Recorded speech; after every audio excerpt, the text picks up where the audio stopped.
Right. I'm gonna hit record. Alrighty.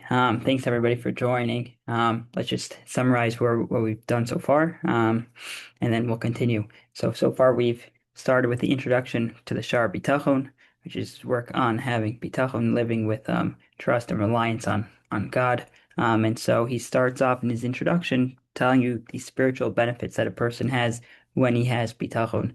Number one is he has menuchas and nefesh, this tranquility, the sense of calm when he relies on God. Number two is the fact that you don't need to try to please other people and try to win favor with those who are seemingly more powerful than you because you're relying on God instead of relying on them.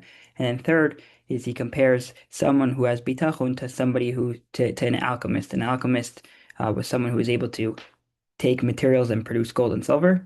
And one who's Baal Bitachon is like an alchemist because he has the ability to rely on God. And then he gave 10 advantages to one who has Bitachon over the alchemist. And so now we'll continue with the fourth benefit of Bitachon. I'm reading from right here. If you want to follow along, Umi Toelas Bitachon B'Hashem Binyan Torah. Another one of the benefits, the fourth benefit that having trusting in Hashem provides.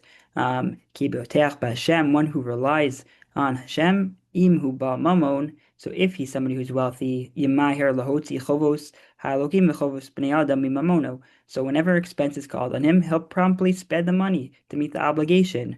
Um, be- benefesh chafetza b'ruach nediva. He'll do it eagerly and generously. B'meinu ba mamon. But let's say he's someone who doesn't have a lot of money. Yira ki chesron hamamon tova mitovos hamakom olav. So he'll be content. He'll realize that the reason he's lacking money is actually one of the favors that God has granted to him. Mipnei shnistalku melav hachovos shu chayev b'ayam elokim livnei adam ba'aviro. Because by virtue of having limited funds, he's going to be free from all these monetary obligations that money would actually impose on him towards Hashem and towards other people. And because he has less money, so he'll lessen his distractions with actually safeguarding the money and managing it. And so he elaborates, so there's a story about one of the Hasidim, that he would often say, May Hashem save me from pizor nefesh. Literally means scattering of the soul. Amar lo, mahu pizor nefesh. What does this mean? Scattering of the soul. God save you, scattering of the soul. Amar, he replies, Shieli mamon barosh kol nar barosh kol keria.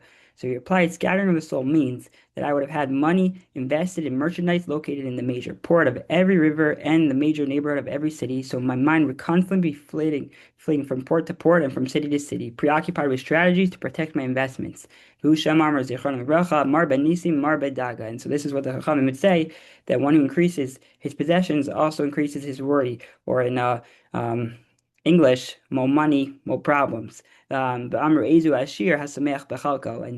Chachamim say, who's the one who's happy, who's one who's rich, is someone who's happy with his share. It's but one who places his trust in Hashem, Yasig Toelas Hamamun Ritzono Lomar Panoso. So he'll by placing his trust in Hashem, he's going to gain the benefit of having money, meaning the income to sustain them. V'timnem mi menu tirdas hamachshav shabal mamun ve'atmaras dagas lo. And he'll be spared the wealthy person's preoccupation with thoughts about managing his money and his constant worry about preserving it. K'mo she'amar chacham mesukas shnas ha'oved im'at v'imharbe Yochel v'hasava la'asher inenu maniach lishon. So this is a pasuk from Koheles which says that sweet is the sleep of the laborer, whether he eats little or much. The one who's just a laborer doesn't have a lot of money, he'll be able to sleep really well, but he might not have so much to eat. But the rich man's satiety does not let him sleep.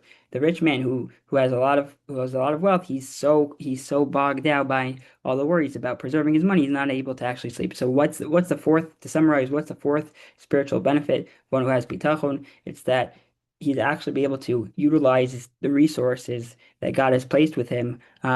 In how he wants to manage his wealth. If he's someone who's wealthy, he's able to use that money and be relaxed when he spends it and happy because he knows that it's really God who's preserving it. And at the end of the day, he's the one who actually protects him and preserves his wealth. And if he's someone who's not blessed with a lot of money, so he'll be able to look at that in a positive and understand that there are benefits.